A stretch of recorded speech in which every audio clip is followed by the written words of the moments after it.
अस्सलाम वालेकुम नाजरीन, अल्लाह ताला से ये उम्मीद करता हूँ कि अल्लाह ताला ने आपको जहाँ पर भी रखा होगा अपने हिफ्ज़ व अमान में रखा होगा।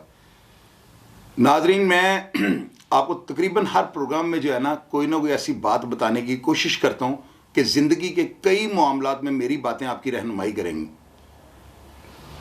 कभी भी ज़िंदगी के अंदर अगर आप कोई जुर्म होता देख लें, या अगर आपसे कोई जुर्म हो जाए, या किसी भी तरह से जो है ना कोई कानूनी जो है ना किसी दाव पेच में आप फंस जाएं, तो कभी भी कोशिश ये कीजिएगा कि आप एविडेंस को जो है ना उसका रद्दोबदल ना करें, या एविडेंस को छुपाने की कोशिश ना कीजिएगा। वजह क्या है, 2017 में ना मेरे कुछ दोस्त मुझे मिलने के लिए आए, तो उनके साथ एक शख्स आया और उस शख्स ने आगे मेरे साथ काफ़ी गपशप की, अच्छा ताल्लुक़ उसके साथ बन गया। उससे अपना तारुफ करवाया कि वो जो है कारोबारी आदमी है, उसके साथ जो है ना कोई भी क्राइम का जो है ना मामला बिल्कुल रिलेटेड नहीं है और वो क्राइम से बहुत दूर रहता है। खैर, वो दोस्त मेरे मिलने के बाद मुझे चले गए। फिर कुछ अरसा के बाद वो शख्स दोबारा मेरे पास आता, उसका नाम था ख्वाजा काशिफ। वो गालिबन मुल्तान रोड या सोडीवाल के पास ही कहीं पे उसकी रहाइश थी, और वो मुझे आया, आके उसने मुझे याद करवाया कि जी मैं आपके फ़लाँ दोस्त जो थे ना उनके साथ आया था, तो आपने हमारे साथ जो है ना इस तरह गप्पें लगी थी और फ़लाँ जगह पे हमने खाना खाया था और साथ मौसीकी का प्रोग्राम था, आपने प्राइवेट गुलकार बुलवाए हुए थे, वो गाने शाने हमने सुने थे। ज़ाहिर है मुझे याद आ गया, तो मैंने उस बंदे के साथ जो है ना फिर दोबारा उसी सिलसिले से गपशप लगानी शुरू कर दी, क्योंकि एक डेरेदार जो होता है ना उसके दरवाजे हर बंदे के लिए जो है ना खुले होते हैं। खैर, वो मुझे पता ही नहीं था कि ये बंदा यहाँ पे रात रहने के चक्कर में, या खुदा ना खास्ता ये यहाँ पे किसी कोई पुलिस इसको ढूंढ रही है, या इसके पीछे कोई ऐसे मामलात हैं। मैंने इन सब चीज़ों को बलाए ताक रखा, उससे गपशप की, और थोड़ी देर के बाद जो है ना मुझे कोई काम याद आया तो मैं वहाँ से चला जाता हूँ। मेरे जो लड़के थे, जो बॉयज़ मेरे पास काम करते थे, उन लड़कों ने जो है उसको खाना शाना खिलाया। उसके बाद जो है ना उस शख्स ने जो है एक नशा किया आइस का। ये आपको पता ही होगा, मैं आपको प्रोग्राम मैंने किए हैं और मैंने आपको बताया कि एक ऐसा नशा मार्केट के अंदर आ चुका है कि वो राह को या किसी बैरूनी कुव्वत को जो है ना हमें वैसे मारने की ज़रूरत ही नहीं है। ये नशा जितनी तेज़ी से परवान चढ़ रहा है पाकिस्तान में, जिस तरह से इस नशे को लोग इस्तेमाल कर रहे हैं और इसका रुझान बढ़ता जा रहा है, ये लम्हा फ़िक्री है। मेरी बात आप याद रखिएगा। मैं 2021 से आपके आगे कल्पना मैंने किया हुआ है, और मैं आपको 12 दफ़ा ये बातें बता रहा हूँ कि आइस का नशा जो है ना इसकी फौरी तौर पर रोकथाम करनी चाहिए, और इससे 2 ग्राम भी अगर किसी शख्स से बरामद हो जाए तो उसकी कम से कम 10 साल सज़ा होनी चाहिए। उस शख्स ने, ख्वाजा काशिफ ने आइस पी, और उससे पहले मेरा वो दोस्त बाद में बना है, पहले मेरा सिर्फ उसके साथ ताल्लुक़ था। नवीद उसका नाम था। ये शख्स पहले कहीं उसके डेरे पे गया है और एक बैंक में वो जॉब करता है, और जितने भी सिक्योरिटी गार्ड्स उन सबका वो इंचार्ज है। उसने जब उसे अपने डेरे पे वो उसे मिला बैंक की छत के ऊपर माल रोड पे, तो वो ये जो शख्स था ख्वाजा काशिफ, इससे वहाँ पर हाफ लीटर की 2 बोतलें शराब की, यानी कि 1 लीटर शराब जो है ना ये अकेला वहाँ पे पी गया। इसके बाद इसने एक लड़के को भेजा और उसके डेरे पे 1 बोतल और शराब की मंगवा ली, ये वो भी बोतल पी गया। यानी 2 लीटर बोतल जो है ना ये अकेला बंदा, साथ को 1 आध 2-4 पैक किसी और ने लगा लिए होंगे, लेकिन मेरा दोस्त नवीद ये बताता है 2.25 बोतलें जो थी ना ये अकेला बंदा पी गया। अच्छा, ये जो नवीद के साथ ताल्लुक बना है मेरा बाद में बना है, लेकिन मैं जो वाकया सुना रहा हूँ इससे पहले का है। शराब पीने के बाद वो मेरी तरफ आ जाता है। मुझे अंदाज़ा होगा था कि इस शख्स ने शराब पी है। खैर, मैं जब चले जाता हूँ तो वो अपनी जेब से पुड़िया निकालता है, हुक्का शुक्का निकालता है शीशे का, तो वो उसमें आइस का जो है ना नशा करना शुरू कर देता है। ये बातें मुझे मेरे बॉयज़ ने, जो मेरे पास मेरे सर्वेंट थे, हमायूं वगैरह, उन्होंने ये बातें मुझे बताई हैं। मैं रात को 11 साढ़े 11 बजे के करीब, यानी कि वो सुबह 10 बजे का वाक़या है, और ये उसी रात 11 बजे जो है ना मैं जब घर वापस आता हूँ ना, तो मैं किसी ज़रूरी काम से मैं निकला हुआ था, तो मेरे लड़के मुझे बताते हैं कि जी भाईजान फ़ौरी तौर पे ऊपर आए, वो बंदा जो है ना वो या मर चुका हुआ है, या वो बेहोश हो गया हुआ है, या उसे हार्ट अटैक आ गया है। खैर, मैं भागता हुआ ऊपर जाता हूँ, और वो मेरा चूँकि डेरा था, मेरी रिहाइश थी वहाँ पे, और मेरे मिलने वाले लोगों ने वहाँ पे आना, बाहर का बंदा तो अंदर नहीं एंटर हो सकता। तो मैंने नाज़रीन जब जाकर उस शख्स को देखा ना, तो वो मर चुका हुआ था, बल्कि यूं कह लें कि वो बिल्कुल ठंडा हो चुका हुआ था और इतनी उसकी बॉडी सख्त हो चुकी थी कि मैं आपको बता नहीं सकता हूँ कि जैसे उसे मरे हुए जो है ना 2-3-4 घंटे से भी ज़्यादा हो गए हैं। क्योंकि जहाँ पर वो लेटा हुआ था ना, वहाँ पर सामने ही एसी था और उसकी ग्रिल उसकी तरफ थी। तो जाहिर है कि अगर वो मर गया तो उसके बाद उसे एसी ने जो है उसे ठंडा कर दिया, उसकी हड्डियाँ अकड़ गई होंगी, उसका सारा गोश्त अकड़ गया हुआ था। तो मैंने नाज़रीन जो है ना बड़ा मैं परेशान हुआ कि ये क्या हो गया है। तो अब मैंने उसकी जो है ना जेब की तलाशी लेनी शुरू की कि इसकी जेब के अंदर क्या कोई ऐसी चीज़ जिससे मुझे ये प्रूफ हो सके कि ये शख्स जो है ना ये कहाँ से आया है। अब जिस वक्त सुबह मैं उसके पास बैठा हुआ था ना, उसने मेरे मोबाइल नंबर से जो है ना उसने कहा जी मेरे फ़ोन में बैलेंस नहीं है और मैंने अपने भाई को जो है ना एक कॉल करनी है, मेरा भाई मुझे कॉल बैक कर लेगा, आप अपना फ़ोन मुझे दे दें। मैंने उसे फ़ोन दिया। उसने अमेरिका में उसका एक भाई था, उसका नाम था यासर। उसने अपने भाई को अमेरिका में कॉल की और उसने अपने भाई को बताया कि जी मैं यहाँ पे आया हूँ। तो वो उस वक्त उसकी हालत जो है ना, वहाँ से मुझे अंदाज़ा हुआ था कि ये बह गया हुआ है, क्योंकि उसके भाई ने उसे 2-3 दफ़ा ये बात कही है कि भाई तुमने ड्रिंक की है। तो वो कह रहा है नहीं नहीं नहीं, मैं तो बिल्कुल सूफ़ी हूँ, मैंने कहाँ लगाई है, नहीं मैंने छोड़ दी है। ये स्टोरी बाद में पता लगी है कि उसका भाई उसे बाहर से खर्चा भेजता था और वो जो है उसी खर्चे पे वो उसका सारा मामला चलता था। तो जब उसके भाई को शक पड़ा कि इसने शराब पी है, तो वो जब आगे से कंफर्मेशन दे रहा है ना कि मैंने नहीं पी हुई और मैंने तो छोड़ दी है, तो मुझे यकीन हो गया कि ये बंदा जो है ना ये ज़ाती तौर पे जो है ना इसका बैंक बैलेंस नहीं है, ये अपने भाई से जो है ना पैसे वगैरह बटोरने के लिए जो है ना उसको झूठ बोल रहा है। हालांकि उसका भाई छोटा था, उसको वो ये भी कह सकता हाँ मैंने ड्रिंक की हुई है, अगर वो रेगुलर यूज़र ना होता या इसके भाई ने से मना ना किया होता। खैर मुझे क्या लगी इन बातों से, मैंने वो कॉल सुबह की इसको अपने फ़ोन से जो है ना उसने मिस कॉल की थी और उसके भाई ने उसे कॉल बैक करके ना उससे बातें की थी। डेफिनेटली मेरा नंबर उसके पास चला गया हुआ था। नाज़रीन जब रात को मैं ये सीन देखता हूँ तो मैं डर जाता हूँ कि यार ये क्या हो गया, ये गलत हो गया ना, ये बंदे का मुझे पता भी नहीं है।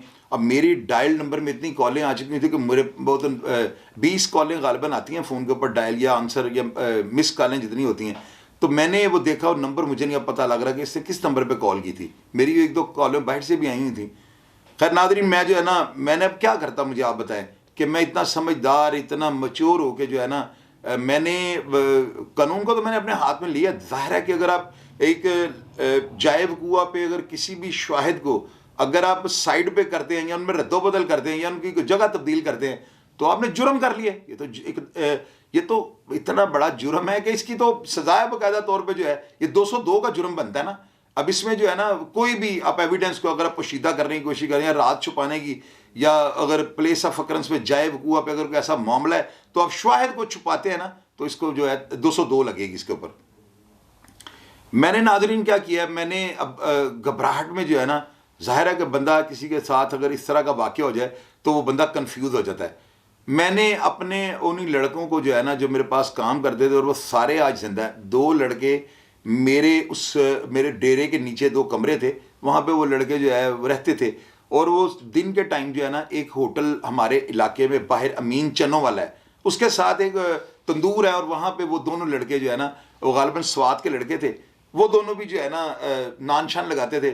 तो जिस दिन ये वाक़या होता है वो शाम को, चूँकि वो नीचे कमरा था उनका, मैं उनको भी ऊपर बुलवा लेता कि यार आना ऊपर से जो है ना बहुत भारी भरकम बंदा है उसको नीचे लेके आना। वो बच्चे लाश देख के जो है ना डर जाते हैं, लेकिन चूँकि मैं पास खड़ा था इस वजह से जो है ना वो दिलेरी कर जाते हैं और मैं उनको कहता हूँ कि यार किसी भी तरीके से इसको उठाओ और इसको कहीं नामालूम जगह पे हम रखाते हैं, हमने कौन सा इसे मारा है।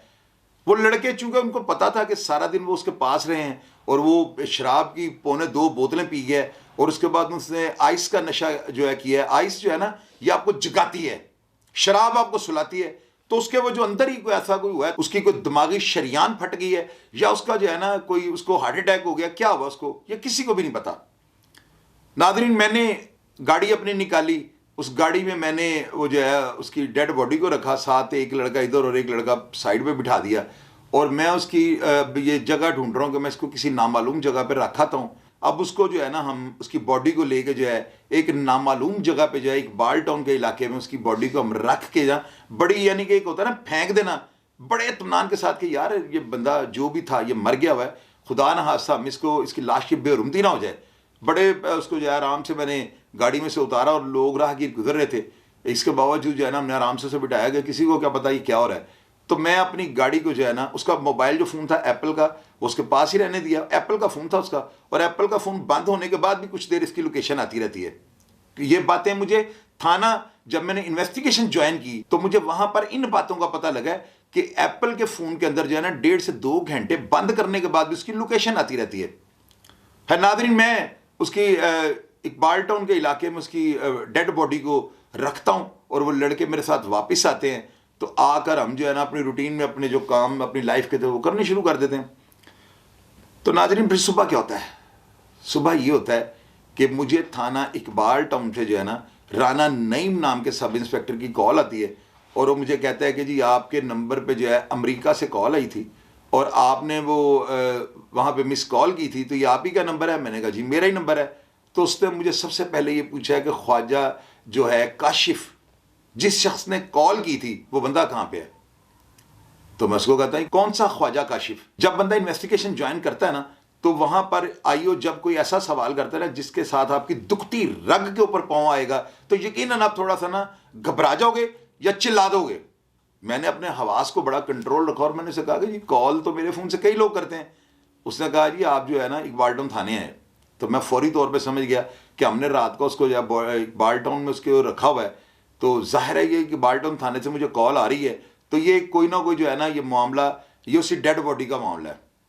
मैं बड़े अच्छे मेरे दोस्त थे, भाई थे, मैंने उन पर प्रोग्राम किया हुआ है। मलिक फ़याज़, जिनको दुनिया फ़याज़ टुंडा के नाम से जानती है, उनके साथ एक और इंस्पेक्टर थे, शमीम पाल उनका नाम था। मैंने इन दोनों को कॉल किया और मैंने बताया सर ये मामला हो गया, मुझे इकबाल टाउन थाने से कॉल आई, और मैंने बिल्कुल जो है ना वाक़या से लाइल्मी का जो है ना उनसे जो है ना इज़हार किया। मैंने उनको ये नहीं बताया कि मैं इस बंदे को जानता था या जानता हूँ। मैंने कहा मैं तो, मुझे कॉल आई है बस। उन्होंने कहा जी आप जाएं और जाके जो है उनसे पूछें कि उन्होंने आपको क्यों बुलाया। जब कोई ऐसी वैसी बात हो तो आप हमसे रब्ता कर लीजिएगा।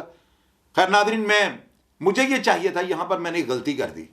मुझे यहाँ पर इंटरम बेल करवा लेनी चाहिए थी, या मुझे प्रोटेक्टिव बेल एक होती है कानून में ना, मुझे वो ले लेनी चाहिए थी। मैंने वो बेल नहीं ली और मैं थाने चला गया हूँ। जब मैं इकबाल टाउन थाने में जाता हूँ तो पहली तो बात यह कि चोर की दाढ़ी में तिनका। मैंने उस दिन के जो मोबाइल नंबर थे ना, जितनी भी कॉलें थी, मैंने वो सारी डिलीट कर दी थी। आंसर कॉलें, मिस कॉलें और डायल नंबर जो थे, मैंने सब वो, मेरा जो था ना स्टोर, वो डिलीट हो चुका हुआ था सारा। जब मैं थाने इकबाल टाउन के अंदर एंटर हुआ ना, तो मुझे सबसे पहला सवाल एसपी साहब ने ये किया है, आप अपना मोबाइल किधर है आपका? मैंने कहा जी मेरे पास है, मुझे दे दें। मैंने जब उनको मोबाइल दिया तो उन्होंने देखा वो कॉलें डिलीट थी। यहाँ से जो है ना पुलिस वाले जो है उनको सिरा मिल गया, उन्होंने तफ्तीश शुरू कर दी। अब उन्होंने राना नईम को कहा कि जिसको ऊपर ले जाओ और इन्वेस्टिगेशन इसकी करो, और इसमें दाल में कुछ काला है। मेरा मोबाइल उन्होंने रख लिया। मैं ऊपर चले जाता हूँ, वहाँ पर जाके आईओ जो राना नईम था ना, वो मेरे से बातें करता है, बड़े टेक्निकल तरीके से मुझे सवालात करता है, और मैं उसकी हर बात का जो है ना बड़ा सोचा समझा और बड़ा प्लांटेड किस्म का जो है ना जवाब दे रहा हूँ, और वो तकरीबन मुतमिन होना शुरू हो गया है। अब नाजरीन, उस आईओ ने जो है ना बिल्कुल मेरिट पर वो तफ्तीश कर रहा था। मैंने उसे एक दो दफ़ा पैसों की भी ऑफ़र की, लेकिन उसने मुझे आगे से जवाब दिया है कि जी मैं महकमा पुलिस के अंदर अगर आया हूँ ना, तो मैंने अपनी जो है ना फॉलो जो मैं जिस बंदे को करता हूँ उसका नाम है मलिक फ़याज़, और मलिक फ़याज़ जो है वो रिश्वत नहीं लेते। तो मेरे आइडियल वो हैं, ये जेन्युइनली बाई गॉड, ना उस बंदे ने मेरा बुरा किया और ना ही उस बंदे ने मेरा कोई भला किया, क्योंकि उसे टाइम नहीं मिल सका। लेकिन उस बंदे ने बदनीयती या खुदा न खास्ता कोई लालच या कोई ऐसी चीज का मुतालबा या डिमांड भी नहीं की। ये मेरा खुदा गवाह, मैं इस बंदे पे तोहमत लगा दूं। राना नईम साहब जो थे ना, उन्होंने मेरी बातों को जो है ना यकीन करना शुरू कर दिया। मैंने उनको बड़ी प्योर और बड़ी ज़बरदस्त किस्म की जो है ना बातें बताई, और मैंने उनको अपना साबिका रिकॉर्ड बताया कि मैं क्रिमिनल नहीं हूं, मेरे ऊपर कोई इस तरह के कत्लो गारत के या इस तरह के मुकदमात नहीं है, और दूसरी बात मैं इसे मारूंगा क्यों। किसी हद तक जो है ना वो मुतमिन हो चुके थे। तो आपको पता है कि खुदा की तरफ से जो है ना बंदे का बुरा वक्त, और जब आपकी चलती में बल पड़ना हो तो अल्लाह ताला जो है ना आपकी अकल पे पर्दे डाल देता है। आप अपने हाथों से कोई ऐसा काम कर जाते हैं, खुद ही आप अपने वो अंधे हाथ बटेरे वाली बात आ जाती है। तो नादरीन, मैं जो था ना बड़ा मुतमिन था। 3-4 दिन हो चुके हुए थे। अब 3-4 दिन के बाद जो है ना उसका भाई अमेरिका से आ जाता है, उसका नाम यासर था। उसके साथ जो है ना उसके एक कज़न भी उसका आ जाता है। अब इनके पाकिस्तान आने की वजह से ये केस हाई प्रोफाइल बन गया। इसमें अब ये होना शुरू हो गया कि मेरा चूंकि 302 के केस के अंदर ना एक जो है ना एनुअल एग्जामिनेशन रिपोर्ट होती है। ये वो रिपोर्ट होती है कि बज़ाहिर बॉडी को जो है ना कोई फायर का निशान, ब्लेड का निशान, कोई हड्डी टूटने की कोई निशानदेही हो जाएगी, ये सर की हड्डी टूटी है, उंगली लगाने से पता लग जाए, या कोई भी ऐसा कोई तेज़ाब डाला हुआ है, या लाश मसे शुदा है, या लाश को कोई पानी में से निकली है, या क्या, ये होती है एनुअल एग्जामिनेशन रिपोर्ट। जो इसको इंटरम रिपोर्ट भी आप कह सकते हैं ना, कि जो बॉडी को बाहर देखने में होती है। और दूसरी, अगर एफआईआर में लिखा हो कि इसको जहर दिया गया है, या कोई इंजेक्शन दे के मारा गया है, या इसको कोई भी स्लो पॉइजनिंग या कोई ऐसी चीज से मारा गया है, तो फिर उसके लिए मैदा जो है ना, इसकी बाकायदा तौर पे जो है ना फ्रांसिक जो है ना रिपोर्ट आती है, जो मैदे की रिपोर्ट जो कहलाती है। अब वो मेरी जो रिपोर्ट है, मेरी बैड लक ये हुई कि मेरी रिपोर्ट जो है ना वो फ्रांसिक के लिए उन्होंने भेज दिया है, उसका सारा जो भी अंदर का पोस्टमार्टम का मटीरियल होता है। तो जिन दिनों में मेरी रिपोर्ट फ्रांसिक के लिए जाती है कि फ्रांसिक वाले ये क्लियर करके भेजें कि इसको जहर तो नहीं दिया गया, आप यकीन करें, एक तो हमने टिंडकर वाली ऊपर से ओले पड़ने शुरू हो गए। मैंने वो अपना जो है उसका इंतज़ार करना शुरू कर दिया कि 2-4 दिन में ये रिपोर्ट आ जाएगी, और इंशाल्लाह ताला ना इसको जहर दिया गया है और ना इसको जो है किसी ने कत्ल किया है, तो रिपोर्ट तो क्लियर आनी है। तो मैं बिल्कुल जो है ना इस चीज़ को बिल्कुल ये समझ रहा था कि ये कुछ भी नहीं है ना, मैं ऐसे जैसे पतंगबाजी के केस में आऊँ, क्योंकि मैं अपनी जगह पर राइट पे था। मैं तो उस जुर्म को जुर्म ही नहीं समझ रहा जो उसको मैं बाहर रख के आऊँ, हालांकि ये भी बहुत बड़ा जुर्म था। खैर नाज़रीन, मैं जो है ना बड़ा मुतमिन था। इतनी देर में जो है ना उसका भाई जो है सोर्स इस्तेमाल करके मेरी तफ्तीश जो है CIA नवा कोड ले जाता है।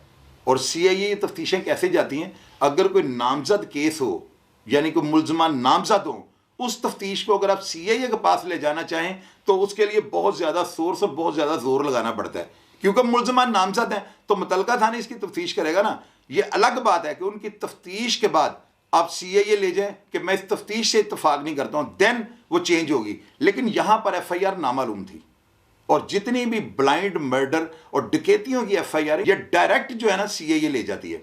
और इकबाल टाउन को जो है वो नवा कोट लगता था, तो लिहाजा ये मिसल जो है ना थाना नवा कोट में जो है ना CIA को मिल जाती है। और वहाँ पर DSP होते हैं सईद अनवर किंगरा, इनका एक स्टाफ अफसर था जिसका नाम है देस मोहम्मद। आजकल मेरा हाल वो नए CCPO साहब ने उसे जबरी रिटायर कर दिया या गालबन मुअत्तल कर दिया। इस बंदे ने जो है ना, ये बंदा CIA वालों ने ढूंढ के निकाला है कि जिसके साथ मेरी सलाम दुआ नहीं थी या जिसको मैं नहीं मिला हुआ था। आप यकीन करें कि CIA में 4 जो है CIA थे, लेकिन मुझे यहाँ पर क्यों भेजा गया, इसकी वजह ये थी, एक तो इकबाल टाउन को लगता नवा कोट है, और दूसरा ये था कि देस मोहम्मद जो है ना वो मुझे नहीं जानता था और मुझे मिला नहीं हुआ था। खैर मैं इस शख्स के पास जाता हूँ और मेरे जहन में यही बात है कि उमर विर्क साहब यहाँ पे हैं। विर्क साहब को मेरा पता है कि मैं क्राइम के खिलाफ हूँ और अमदादी पुलिस हूँ। अब इसका मतलब ये ना नहीं कि मैं कोई मुकबर हूँ। मैंने पुलिस से अगर कहीं पे अगर कोई ऐसी बात मुझसे पूछी है, कई बंदे मैंने पुलिस के पास पेश करवाए। दिलदार टीरा मैंने पेश करवाया, कमर कराची वाला मैंने पेश करवाया, कमर इतना बड़ा, उसके ऊपर चोरियों के हज़ारों पर्चे थे, मैंने उसको पेश करवाया। मीदा करोड़पति मैंने शरीफ भट्टी साहब को पेश करवाया। कराची के 2-3 गैंग जो है पुलिस से मेरी मुआवनत से जो है वो अरेस्ट किए हैं। इस तरह मेरी काफ़ी सारी खिदमात जो है ना महकमा पुलिस के लिए थी। मैं इन्हीं बातों पे जो है थोड़ा तिगड़ा भी हुआ था कि यार अगर मैंने कोई एविडेंस को साइड पे या रद्दोबदल करने की कोशिश की है तो ये इतना बड़ा जुर्म तो नहीं है, 302 तो मैंने नहीं कर दी। चलो अगर ऐसी कोई सूरत हाल बनेगी भी ना तो उसके घर वालों से माफ़ी तलाफ़ी कर रहे हैं। वक्ती तौर पर जो है ना अक्ल मूव हो गई थी। और मैंने आपको पहले कहा कि जब चलती में बल पड़ना हो ना तो रब अक्ल पे पर्दे डाल देता है। अच्छा खासा बंदा पागलाने पहुंच जाता है, बेवकूफ़ी कर जाएगा, नासमझी कर जाएगा और ऐसी हरकत कर जाएगा जिसकी वो खुद अपने से तवक्को नहीं कर सकता।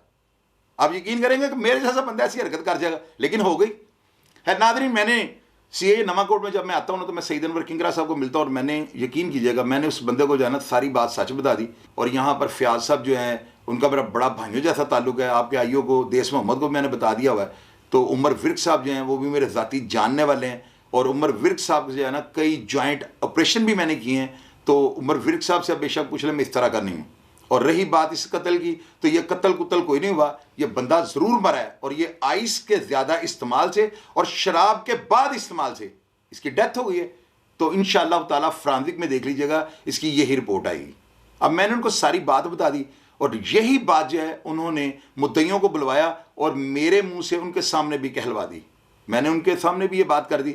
इसकी वजह ये थी कि इन्होंने वो लड़का नवीद भी पकड़ लिया हुआ था, जिसके पास वो पहले बैंक में बैठ के जो है ना वो शराब पीता रहा। ये नवीद पहलवान की तस्वीर आप पीछे देख लें। मैंने नवीद पहलवान को जो है ना मैं इसको बाल्टन थाने में मिला हूँ और इसने मुझे बताया कि मेरी आपके साथ काफ़ी मुलाकातें हैं, मैं आपके डेरे पे आता जाता रहा हूँ। तो मैंने कहा ठीक है, मुझे सारी बातें याद आ गई। मैंने इस लड़के के अंदर हमदर्दी देखी, बड़ा प्यार देखा, मुसीबत के अंदर था ये भी और मैं भी। उसी केस ख्वाजा काशी वाले में ये इसलिए पकड़ा गया क्योंकि एक लड़का जो था ना, अब वो पता नहीं क्या नाम था उसका, वो लड़का उसके साथ था जब वो यहाँ पे मेरे पास आया और वही लड़का उसके साथ था जब वो नवीद के पास गया। पहले वो उधर से पी के शराब इधर आए हैं। उस लड़के ने कहा था कि पहले हम उधर गए शराब पीते रहे, पुलिस ने उसको भी पकड़ लिया। उसके बाद उसने कहा जी हम इधर आए हैं। तो जब वो शराब पी रहा था उसके बाद उसने आइस शुरू कर दी, तो वो बंदा उसे छोड़ के चला गया था। लेकिन मेरे डेरे पे ये उसके साथ ही आया था। वो लड़का रहीम स्टोर पे काम करता था, पता नहीं क्या नाम है उसका, नाम अभी ज़हन में आता है, मैं आपको बता देता हूँ। ये उस लड़के ने जो है ना उसको पकड़वाया और उसी लड़के ने मेरी निशानदेही की।